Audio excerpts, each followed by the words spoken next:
Assalamualaikum warahmatullahi wabarakatuh. Teman pemilih dan Sobat JDIH, kembali lagi bertemu dengan podcast Pintar Pemilu, kolaborasi Bako Humas dan JDIH KPU Provinsi Sumatera Barat. Kali ini bersama saya Lydia, dan saat ini sudah hadir bersama kita narasumber yang sangat spesial yang akan kita kenalkan langsung kepada teman pemilih dan juga Sobat JDIH.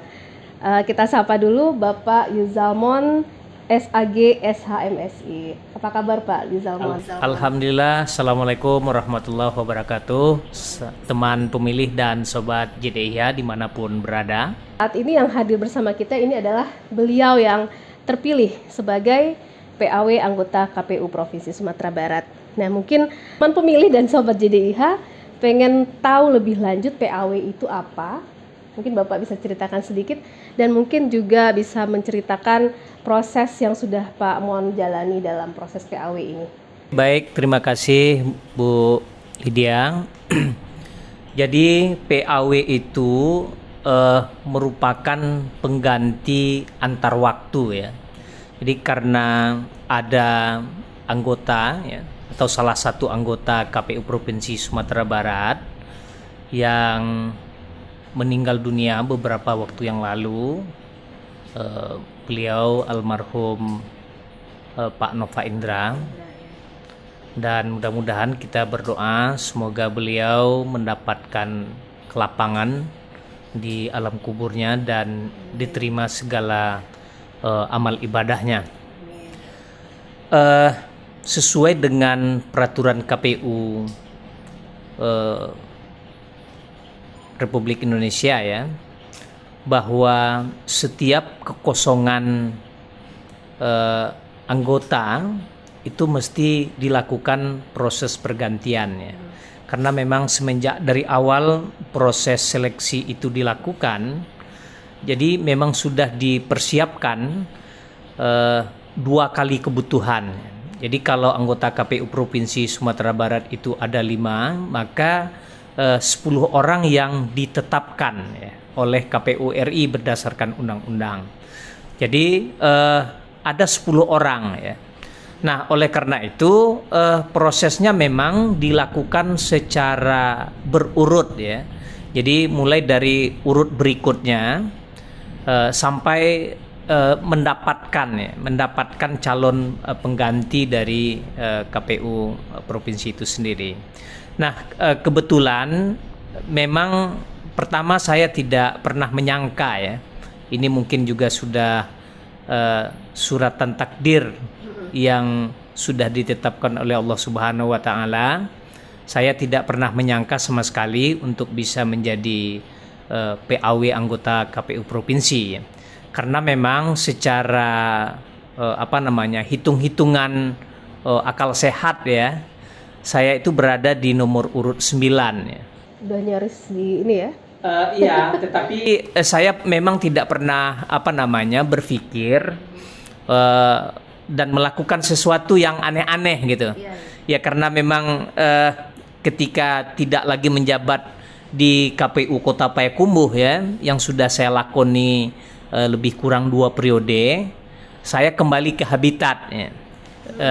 Karena dulu pernah menjadi tenaga edukatif pengajar di perguruan tinggi, maka kemudian ya berkat pertemanan jejaring kawan-kawan, akhirnya saya diminta kembali lagi ke kampus sebagai tenaga pengajar yang tidak tetap. Dosen luar biasa bukan? Iya, dosen luar biasa istilahnya, tapi bukan biasa di luar gitu.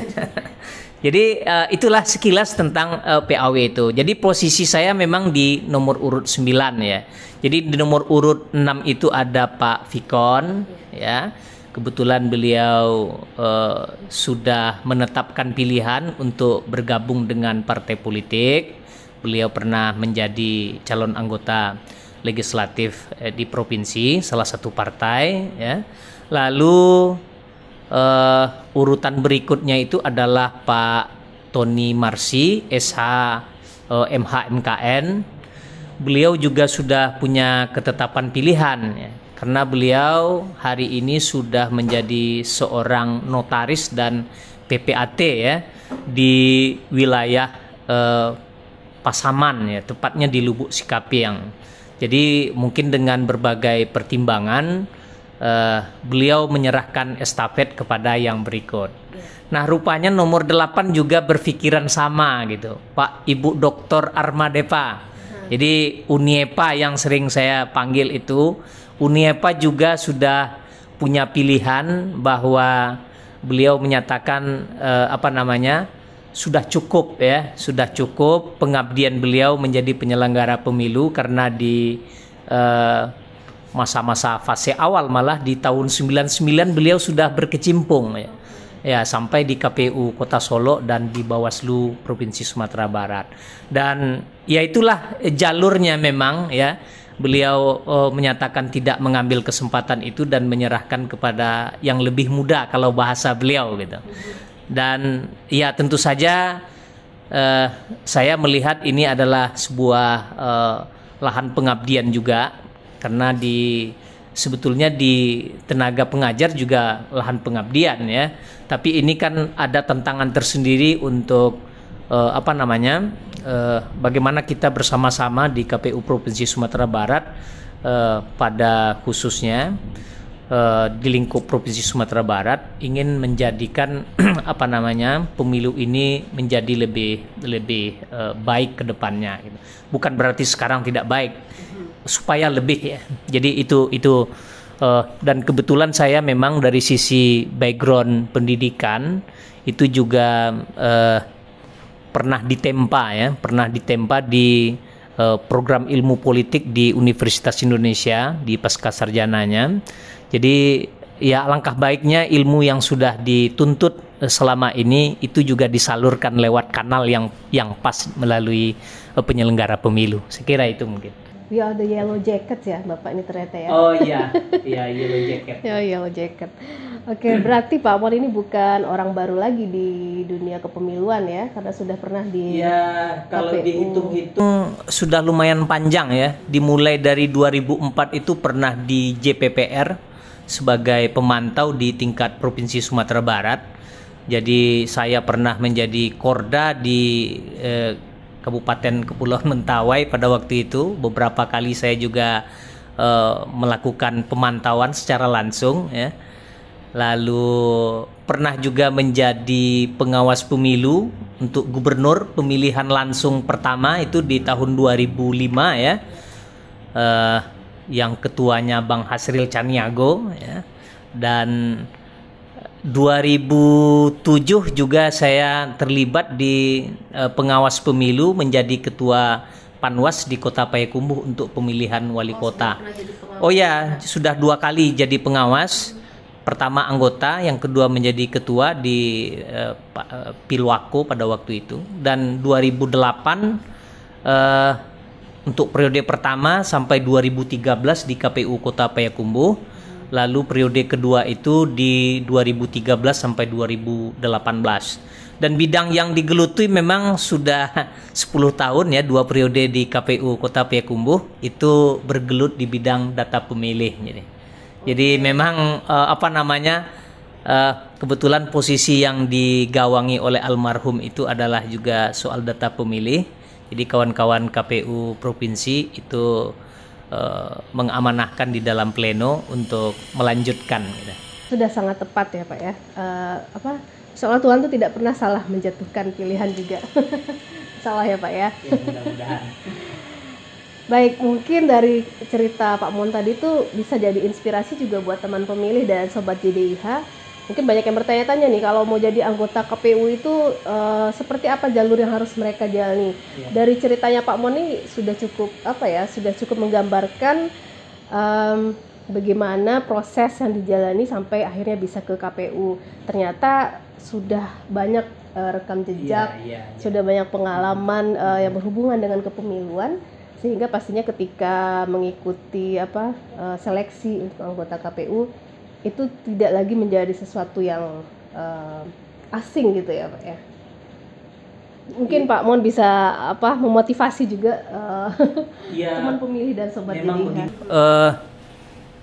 Kalau di fase awal ya, ketika seleksi di 2004 ya, Pertama tentu semua orang belum berpengalaman ya dengan format pemilihan posisi komisi pemilihan umum itu kan sifatnya independen ya.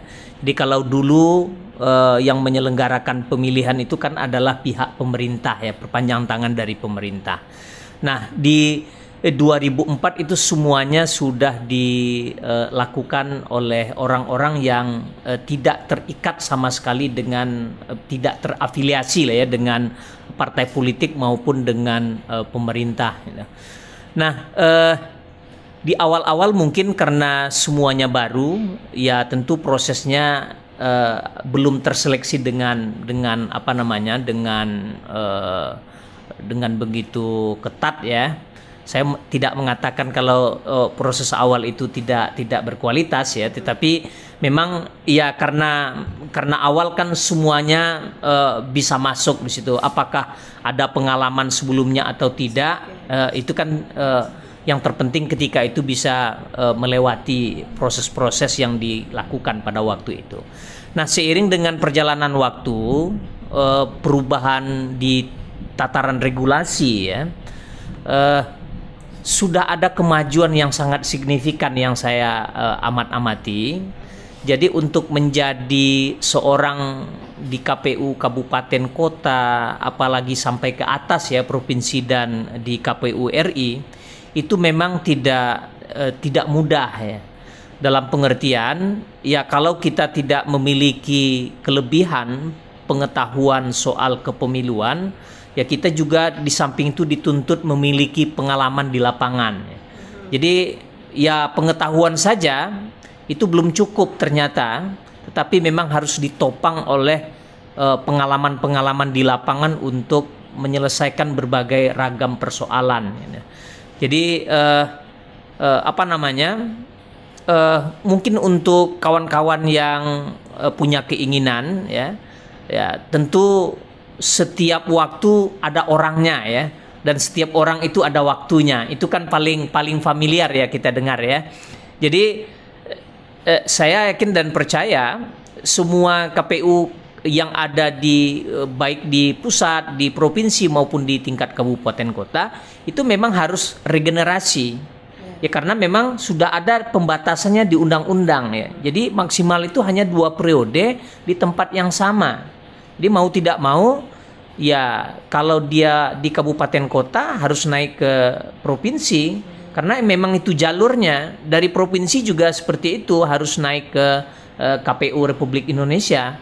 Nah, semakin ke atas tentu peta persaingannya akan semakin kuat ya, Jadi sekali lagi memang untuk menjadi komisioner di KPU, saya kira atau komisioner di lembaga-lembaga yang lain ya, termasuk juga mungkin di Bawaslu ya, itu memang butuh pemahaman yang kuat ya, butuh pengetahuan yang boleh dikatakan lebih terkhusus soal-soal kepemiluan ya. Jadi memang tidak bisa lagi kita mengatakan segala sesuatu itu berdasarkan hal-hal yang instan saja. Nah, jadi kalau tidak ada modal yang seperti itu ya sulit memang. Tetapi ya bukan tidak mungkin ya, mungkin juga itu terjadi. Tetapi kalau kita punya nilai lebih lah ya, punya nilai lebih. Nah biasanya kita melihat kecenderungan yang terjadi pada hari ini itu memang seakan-akan di KPU itu bisa berkarir ya. Ya bisa berkarir dalam pengertian ya kalau kita memiliki kemampuan bisa di KPU kabupaten kota 2 periode, lalu bisa kita naik ke provinsi 2 periode, dan bisa juga naik ke tingkat pusat ya RI juga sampai 2 periode. Dan itu terbukti di KPU Republik Indonesia itu rata-rata adalah orang-orang yang sudah berkecimpung lama semenjak dari 2004 ya. Ya katakanlah Pak Arief, Ibu Evi, Pak Hashim, Pak Firian ya. Siapa lagi? Pak Pram ya. Lalu ya semuanya Pak Dewa itu juga Mas Ilham, Pak Ilham, itu semua keseluruhan itu berakar dari tradisi penyelenggara yang kuat dari semenjak di bawah ya, yang mereka bangun gitu. Jadi memang tidak ujuk-ujuk ya, tidak ujuk-ujuk bisa menjadi penyelenggara, walaupun ya katakanlah mungkin dengan sederet gelar akademik itu juga belum bisa menjadi jaminan ya. Nah, apalagi kalau gelar akademiknya itu tidak pernah konsen di urusan-urusan kepemiluan. Baik, Pak Mon dilantik kemarin ini sebagai PAW tanggal 13 November ya. 2021 di Bandung ya? Di Bandung. Itu sebelum pelaksanaan rapat pimpinan KPU ya Pak? Ya. Nah, sejak Bapak dilantik itu langkah-langkah apa saja yang sudah Bapak lakukan? Sekarang kan diamanahi di Divisi Perencanaan Data dan Informasi. Nah, terkait ini langkah-langkah apa saja yang sudah Bapak lakukan terkait tugas baru ini? Sebenarnya nggak baru juga sih ya. Oke, saya kira kalau bilang langkah-langkah tentu sulit juga kita menceritakan ya. Karena begini, KPU itu kan sifatnya kolektif dan kolegial ya. Artinya kita tidak bekerja sendiri. Kita melakukan segala sesuatu itu kebijakannya berdasarkan putusan pleno ya. Jadi tentu yang pertama saya menyelesaikan ya tentu disesuaikan juga dengan katakanlah program yang sudah disusun oleh kawan-kawan KPU provinsi sebelumnya ya, yang sesuai dengan tahun anggarannya. Nah, ini kita sekarang lagi menyelesaikan daftar pemilih data pemilih berkelanjutan ya, data pemilih berkelanjutan yang memang semenjak dari bulan April di 2021 KPU RI itu punya program untuk menyongsong pemilu 2024. Jadi data pemilih itu memang diupdate per bulannya. Jadi per bulan itu harus dilakukan proses updating data, divalidasi terus ya. Karena yang namanya penduduk itu kan pasti mobile ya, selalu bergerak dan berubah ya. Misalnya dari yang sebelumnya dia belum berusia 17 tahun, pada bulan tertentu dia mencapai usia tertentu ya, 17 tahun, atau sebelumnya dia belum menikah, sudah menikah, lalu mungkin statusnya sebelumnya adalah TNI Polri atau sebaliknya. Nah, ini kan semuanya harus di-update ya, data-data yang seperti itu. Jadi inilah yang menjadi poksi di tugas pokok dan fungsi di data pemilih itu. Nah, ini tentu pekerjaannya tidak mudah ya, karena memang berkaitan dengan banyak pihak ya, banyak pemangku kepentingan yang harus diyakinkan untuk bisa mendapatkan data-data itu secara real dan real time ya. Jadi memang harus tepat waktu juga, karena kita di KPU itu sudah dibiasakan bekerja sesuai dengan tahapan-tahapan yang sudah disusun sedemikian rupa. Nah, itu mungkin yang apa namanya mendesak untuk diselesaikan dalam waktu dekat. Nah, tentu saja dalam rangka menyongsong pemilu serentak 2024, memang di dalam Rapim itu sudah banyak sekali agenda-agenda yang disusun oleh KPU RI itu. Nah, ini kan tinggal lagi soal apa namanya, soal penetapan hari H ini yang belum ada kesepakatan ya, walaupun sebetulnya sudah mulai mengkerucut ya, antara pihak pemerintah, penyelenggara pemilu, lalu dengan pihak Komisi 2 DPR. Sudah ada sih sebetulnya titik temu, tetapi memang belum terlembagakan dan belum disahkan menjadi tanggal yang pasti gitu. Kalau belum ada tanggal pasti, berarti kita juga belum bisa menetapkan dimulainya tahapan kan? Karena hari H itu yang menjadi patokan mulainya tahapan. Iya, kalau tahapan memang belum bisa dimulai, tetapi tentu persiapan untuk menuju tahapan itu tidak boleh terhenti. Ya, karena memang kalau bahasanya Pak Ramlan Surbakti itu adalah predictable prosedur, unpredictable result ya. Jadi prosedur itu memang harus sudah kita prediksikan. Artinya kita menjelang tahapan itu kita mulai, apa yang harus kita persiapkan itu memang sudah harus dirancang oleh KPU di berbagai level. Nah, saya ambil saja contoh ya, misalkan soal data pemilih ya. Soal data pemilih sekarang kita sudah concern di soal data pemilih berkelanjutan ya. Nah, ini endingnya adalah ketika tahapannya masuk nanti kita sudah siap semestinya ya, kita sudah persiapkan itu, bahkan lebih jauh KPU RI itu sudah menyuruh ya dalam tanda petik memulai kawan-kawan di bawah itu untuk memetakan kira-kira TPS-nya disesuaikan dengan jumlah di masing-masing TPS, berapa pemilihnya, siapa yang akan masuk di situ. Kalau nanti seandainya terjadi penggabungan di pilkada ya, karena pemilu dengan pilkada itu dalam 1 tahun yang sama, ini sudah harus direncanakan dari awal gitu. Sehingga nanti ketika kita bongkar pasang di data pemilih itu kita sudah enjoy saja ya, karena kita sudah tahu langkah-langkah dan prosedur apa yang akan kita rencanakan.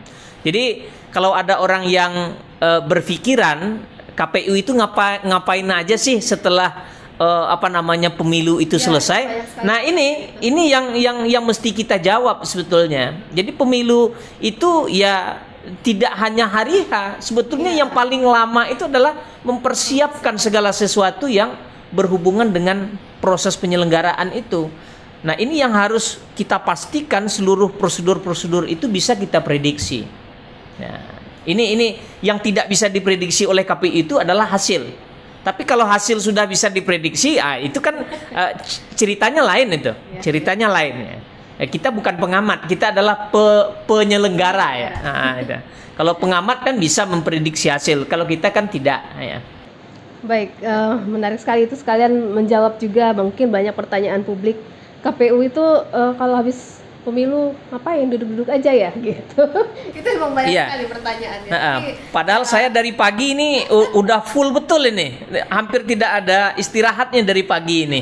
Ya, ada saja gitu ya kegiatan-kegiatan yang saya ikuti gitu ya. Ya, mungkin penjelasan Pak Mon tadi sudah bisa memberi sedikit gambaran, itu baru data pemilih ya Pak ya. Iya. Belum lagi yang pendidikan pemilihnya. Belum lagi soal teknisnya, simulasi pungut hitung. Sekarang kan kita lagi mencoba beralih ya dalam tanda petik.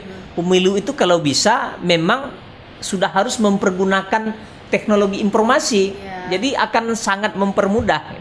Nah, itu kan untuk memastikan segala sesuatunya itu aman ya, kredibel, dan hasilnya dapat dipercaya oleh seluruh lapisan masyarakat. Tentu harus ada uji coba yang tidak sebentar itu.